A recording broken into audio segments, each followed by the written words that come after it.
Assalamualaikum Assalamualaikum warahmatullahi wabarakatuh. warahmatullahi wabarakatuh. Kami dari kelompok Dari 5 kelompok akan 5. mempresentasikan hasil proyek mata kuliah sistem pakar kami tentang diagnosis penyakit dengan gejala serupa. Sebelumnya, izinkan kami untuk memperkenalkan diri terlebih dahulu. Saya Alia Mufida, kemudian ada teman-teman saya, Zidan, Shelo, dan Afif. Langsung saja ke penjelasan code-nya.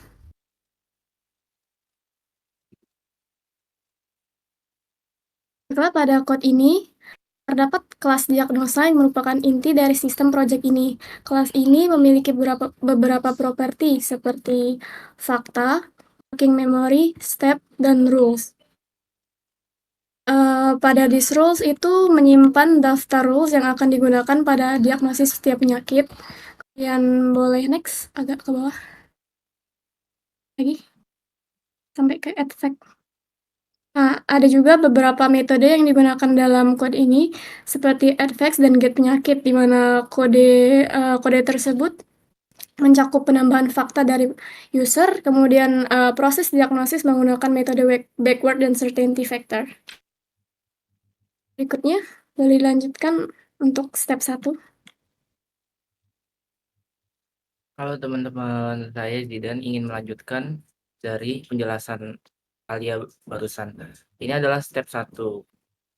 Jadi fungsinya adalah buat nampilin form awal ke user, yaitu mereka harus ngisi dua hal nih. Yang pertama ada kapan gejala muncul dan bagaimana adaptasi tubuhnya.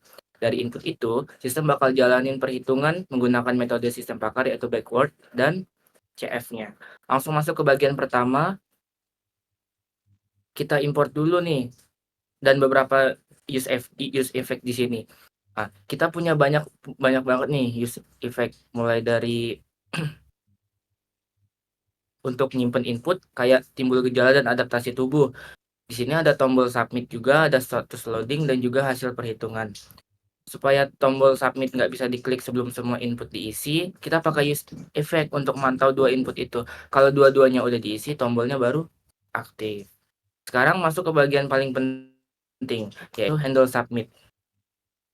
Ini jalan pas user klik tombol submit. Di sini kita mulai simulasi reasoningnya. Pertama, kita set form submit, biar formnya dianggap udah dikirim, lalu set calculating true untuk muncul animasi memproses. Nah, habis itu kita pakai set timeout buat simulasi proses bertahap biar user nggak langsung dapat hasil. Ada animasi seolah sistem berpikir. Kita masuk ke logika backward chainingnya. Di sini kita punya 3 rule. Kalau gejalanya muncul tiba-tiba dan tubuh respon imun, hasilnya langsung dengan CF 0,80. Kalau muncul tiba-tiba tapi respon inflamasi bertahap yaitu dengan CF 0,85. Kalau munculnya lama juga bertahap, CF-nya itu 0,70. Lalu kita kasih user ringkasan hasilnya, fakta cocok dengan rule, dan ditampilkan juga tingkat kepercayaannya misalnya 85%. Setelah semua ditampilkan, sistem akan delay 1,5 detik dulu biar user sempat baca. Lalu lanjut ke tahap berikutnya lewat fungsi on next atau respon tubuh. Lanjut ke bagian formnya. Di sini user harus pilih dua drop down, kapan gejala muncul dan jenis adaptasi tubuhnya. Kita kasih hint juga di awalnya, di bawahnya supaya user ngerti maksud awal dan lama itu apa. Terakhir tombolnya. Tombol ini bakal disable kalau form belum lengkap atau lagi loading. Kalau lagi loading, labelnya ganti jadi memproses. Dan bagian terakhir, hasil reasoning tadi ditampilkan di bawah form dalam kotak berjudul perhitungan backward dan CF. Isinya semua langkah reasoning yang tadi udah dihitung. Jadi intinya, komponen ini nih ngasih pengalaman interaktif ke user buat ngisi gejala dan langsung nunjukkan reasoning berbasis rule dan CF.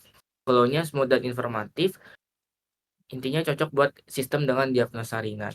Mungkin sekian aja, bisa lanjut ke bagian selanjutnya. Baik, saya Sheila akan melanjutkan bagian selanjutnya, yaitu step 2. Jadi yang pertama kita ada import untuk itu yang dimana dilanjutkan dengan cost seperti yang step 1 tadi. Lalu di sini, di step 2 ini kita menerima dua komponen, yaitu pertama respon tubuh yang berasal dari step sebelumnya. Lalu ada fungsi on next juga sebagai fungsi untuk melanjutkan ke tahap selanjutnya.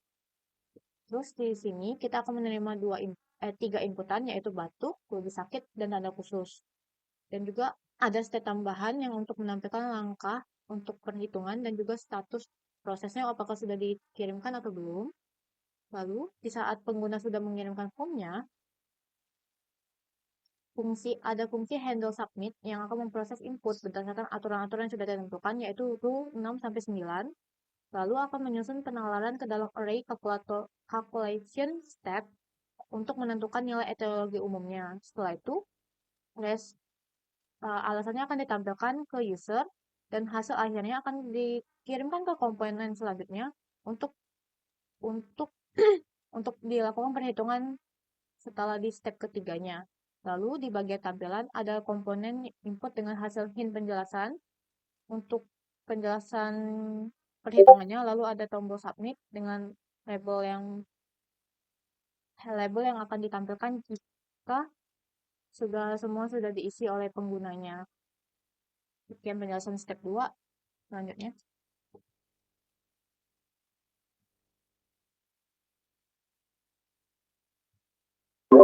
Baiklah, saya Muhammad Afif ingin menjelaskan step 3. Pada step 3, kita menginput beberapa lagi, yaitu cuman 2, yaitu dari medis, etiologi, dan respon tubuh. Kita menghitung fakta-fakta yang sudah diinputkan oleh user untuk mendapatkan hasil diagnosis, yaitu penyakit yang apa yang kita inginkan. Setelah dihitung semua, maka kita akan menampilkan hasilnya, yaitu beserta nilai CF-nya, dan jika ingin melihat lebih detailnya akan ditampilkan. Baiklah, kita coba langsung saja ke demonya. Ya, di sini adalah tampilan awal dari web kami. Di sini ada beberapa penyakit, yaitu DBD, ISPA, dan TBC. Jika kita ingin memulai, pertama, pilih waktu timbulnya gejala, yaitu kita pilih, misal kita pilih awal, dan adaptasi tubuhnya, respon imun. Selanjutnya,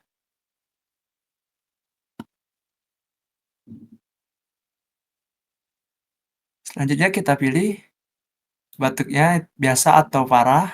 Kita pilih parah, dan lebih sakitnya di bagian mana, yaitu otot atau tubuh atau pernapasan.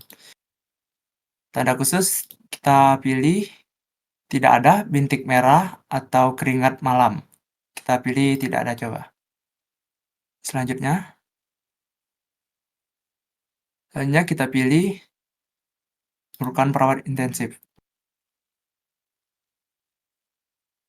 Dan setelah sini kita mendapatkan hasil, yaitu hasil diagnosanya, yaitu ISPA, dan jika ingin melihat detail perhitungannya ada di sini. Dan jika ingin memulai ulang kembali diagnosa, kita tinggal klik. Sekian demo dan presentasi dari kami. Itu saja. Apabila ada salah kata, kami mohon maaf kepada Allah. Kami mohon ampun. Wassalamualaikum warahmatullahi wabarakatuh.